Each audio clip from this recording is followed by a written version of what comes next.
Okay, welcome to your nutrition challenge for week 9.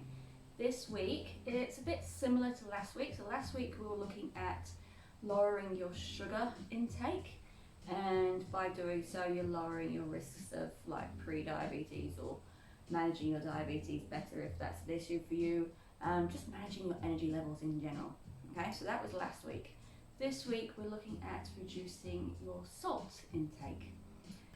High salt intake can increase your risk of hypertension, high blood pressure, heart attacks or heart failure, stroke, kidney damage. You could damage your vision, and you could keep your LDL, your bad cholesterol levels, quite high. So we don't want those. By reducing our salt levels, you can help to improve all that.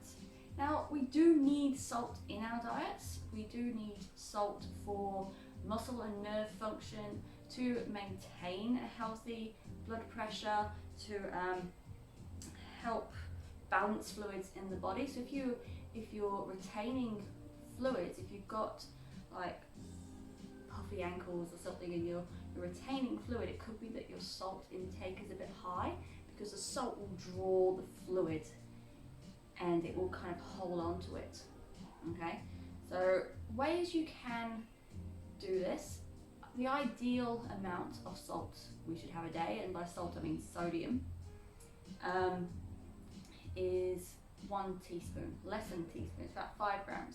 And according to a study I've read, the average Australian person has double that, which isn't too bad, but it's over time, I mean, that's a lot daily. So ways you can reduce your salt intake is by choosing fresh over processed, checking the sodium levels on your packet food, so making fresh over buying a processed sauce, for example. And sometimes on that topic, you might not be able to tell by tasting it. You go, well, that doesn't taste very salty, I've had to add salt to my meals. More often than not, processed food manufacturers, they will add sugars in to balance out the salts. They'll add other ingredients to balance it out, so it's got that perfect umami taste. Okay, so it might still be high in salt, but you might be able to taste it. So be aware and don't add salt. If you're having processed foods already, don't add salt to it. So you're just adding insult to injury. So reduce your processed foods, eat fresh wherever possible, and try and avoid your salt-cured meats. Like, you can have them once in a while, and if you're eating mainly fresh, you can have those treats. But yeah, just make sure that the added salts and the processed foods you're lowering down. Okay. Speaking of salts, now I'm recording this straight after doing a workout and I was sweaty. There are other salts like magnesium and potassium that are useful as well for nerve and muscle function, and you can get those from sports drinks.